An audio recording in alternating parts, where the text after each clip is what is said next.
আমাকে বলো তোমরা কোথায় নিরাপদ, আমি তোমাদের সেখানেই দিয়ে আসবো। আমরা হলাম জাদুর মাছ, আমরাই তোমাদের প্রতিদিন এত এত মাছ দিয়ে সাহায্য করতাম। এরপর জিয়া মাছ দুটোকে লাউ পুকুর থেকে নিয়ে নদীতে ছেড়ে দেয়। তোমাকে অনেক অনেক ধন্যবাদ জিয়া, তুমি আচ্ছা ছোট্ট বন্ধু, আমরা এখন তাহলে আসি।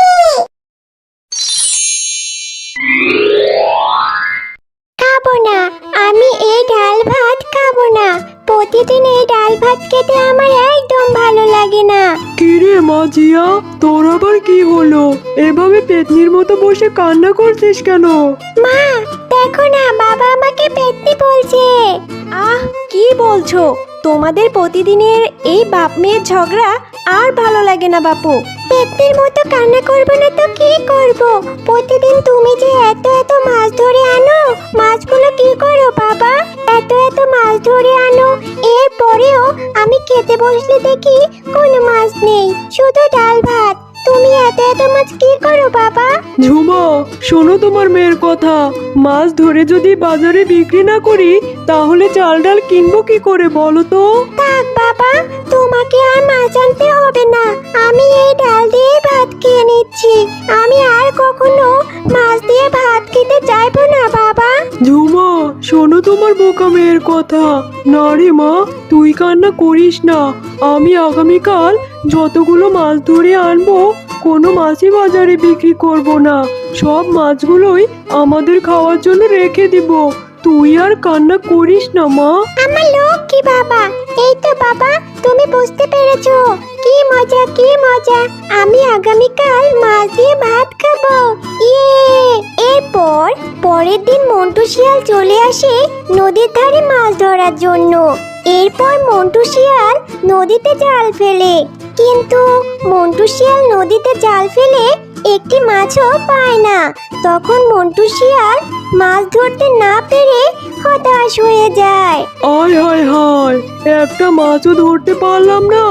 আমি যে আমার মেয়েকে কথা দিয়েছি, আজ যত মাছ পাবো সব মাছ আমি আমার মেয়ের জন্য নিয়ে যাব, কিন্তু আজ তো আমি কোনো মাছই পেলাম না। দেখি আরেকবার জাল ফেলে কোনো একটা মাছ যদি ওঠে। এরপর মন্টু শিয়াল আবারও নদীতে জাল ফেলে, আর তখন তার জালে সোনালী রঙের দুটো মাছ ধরা পড়ে। আরে বাহ, এই মাছ দুটো তো দেখতে অনেক সুন্দর, তাদের গায়ের রং কি সুন্দর সোনালী। আমার মেয়েটা এই মাছ দুটো দেখলে অনেক খুশি হবে। আমার মেয়ে মাছ দিয়ে আজ পেট ভরে ভাত খাবে। যাই তবে তাড়াতাড়ি বাড়িতে চলে যাই। এরপর মন্টু শিয়াল সেই দুটি মাছ নিয়ে বাড়িতে চলে আসে। কই রে মাঝিয়া, এদিকে আয় তাড়াতাড়ি। দেখ মা, আমি তোর জন্য মাছ ধরে এনেছি। বাবা, ও বাবা, তুমি আমার জন্য মাছ ধরে এনেছো? কি মজা কি মজা, দেখি তো বাবা, তুমি আমার জন্য কেমন মাছ ধরে নিয়ে এসেছো? এই দেখ মা, দুটি মাছ একদম সোনালী রঙের। আরে ঝুমা, তুমি আর দেরি করো না, তুমি গিয়ে মাছ দুটো আমার মেয়েকে ভেজে দাও। আরে বাহ, এই মাছ দুটো দেখতে তো অনেক সুন্দর। ওগো, তুমি এই মাছ দুটো কোথায় পেলে গো? নদীতে পেয়েছি গো গিন্নি, আর কোথায় পাবো? যাও যাও, তুমি আর দেরি করো না, তুমি এই মাছ দুটো ভেজে জিয়াকে ভাত দাও। জিয়া গরম গরম ভাতের সাথে এই মাছ দুটো খাবে। না বাবা, আমি এই মাছ দুটো খাবো না, আমি এই মাছ দুটো চাষ করব। শোনো গিন্নি, তুমি তোমার মেয়ের কথা শোনো। আচ্ছা জিয়া, তুই মাছগুলো চাষ করতে চাস? আমাদের কি পুকুর আছে? মাছ চাষ করার জন্য যে পুকুর লাগে রে মা। এই মাছগুলো চাষ করার জন্য আমরা কোথায় পাবো পুকুর? পুকুর নেই তো কি হয়েছে বাবা, আমরা যে লাউ গাছ চাষ করেছি তার নিচেই তো পানি আছে, আমরা এই পানিতেই মাছ দুটো চাষ করব। আমরা এই মাছ দুটো আমাদের লাউ পুকুরে চাষ করব বাবা। হ্যাঁ গো জিয়ার বাবা, আমাদের জিয়ার কিন্তু অনেক বুদ্ধি। আমরা যদি এই মাছ দুটি এই লাউ পুকুরে চাষ করি তাহলে তো ভালোই হবে। আমরা যদি এই মাছ দুটি এই লাউ পুকুরে চাষ করি তাহলে এই মাছ দুটি লাউ পুকুরে অনেক অনেক বাচ্চা দিবে, আর সেই বাচ্চাগুলো বড় হলে আমরা জিয়াকে খাওয়াতেও পারবো। এরপর তারা মাছ দুটোকে লাউ পুকুরে ছেড়ে দেয়। বোন, এই জেলে আর তার পরিবার আমাদের প্রাণ বাঁচিয়েছে। চল আমরা এই জেলে পরিবারকে মাছ দিয়ে সাহায্য করি। আমরা যদি মাছ দিয়ে এই জেলেটাকে সাহায্য করি, তাহলে এই জেলেটা মাছগুলো বাজারে বিক্রি করে তাদের পরিবার নিয়ে সুখে শান্তিতে বসবাস করতে পারবে।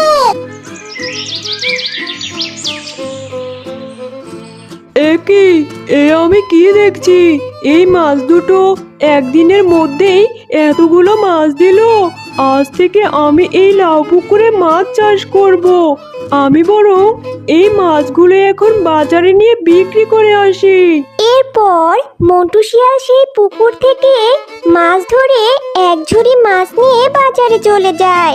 বাজারে সবাই মন্টু শিয়ালের তাজা তাজা মাছ দেখে সমস্ত ক্রেতারা খুশি মনে মন্টু শিয়ালের কাছ থেকে মাছ কিনে চলে যায়। এভাবে দেখতে দেখতে মন্টু শিয়ালের সবগুলো মাছ বিক্রি হয়ে যায়। এরপর মন্টু শিয়াল খুশি মনে মাছ বিক্রি করে বাড়িতে ফিরে আসে। ওগো, কি ব্যাপার? আজ তোমাকে এত খুশি খুশি দেখাচ্ছে কেন? খুশি হব না তো কি করবো গিন্নি? আজ এতদিন পরে এতগুলো মাছ নিয়ে বাজারে বিক্রি করে এলাম। আচ্ছা গিন্নি, তুমি এখন আমাকে খেতে দাও, আমার খুব ক্ষুধা পেয়েছে।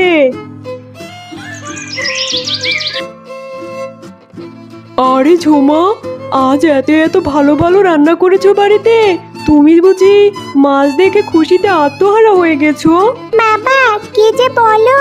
বাড়িতে যদি একটা মাছের পুকুর থাকে, তাহলে তো বাড়িতে এত মাছের তরকারি রান্না হবেই। এরপর মাছ দুটি প্রতিদিন পুকুরে অনেক মাছ দিতে থাকে। আরে ঝুমা, তোমরা দেখি বাড়িতে মাছ চাষ করছো।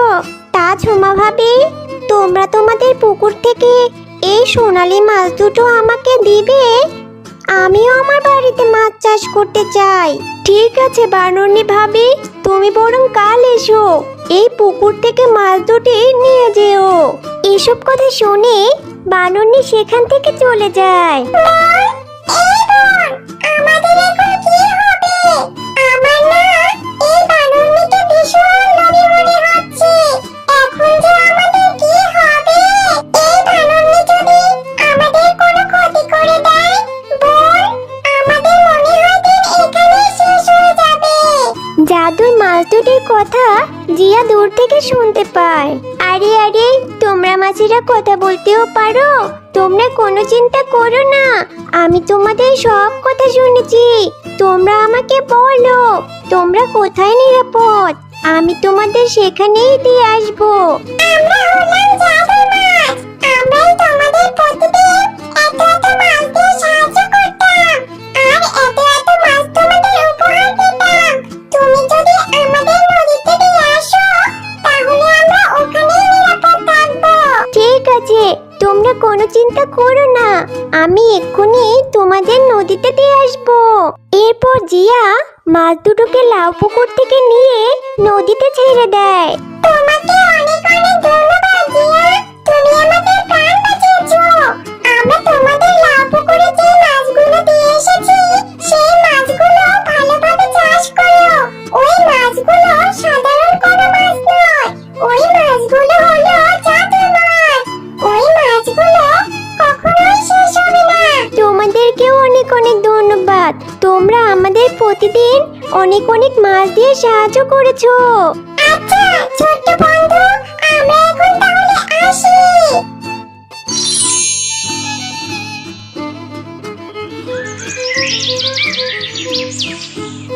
না জানি এই সোনালী মাছ দুটোর কত কষ্ট হয়েছে। এভাবে আমাদের কত মাছ দিয়ে আমাদেরকে কত সাহায্য করেছে। যাই হোক, ভালোই হয়েছে, মাছ দুটো নদীতেই নিরাপদ থাকবে। হ্যাঁ রে মা জিয়া, তুই মন খারাপ করিস না মা, আমরা এই জাদুর মাছের দেওয়া মাছগুলো অনেক যত্ন করে আমাদের লাউ পুকুরে চাষ করব।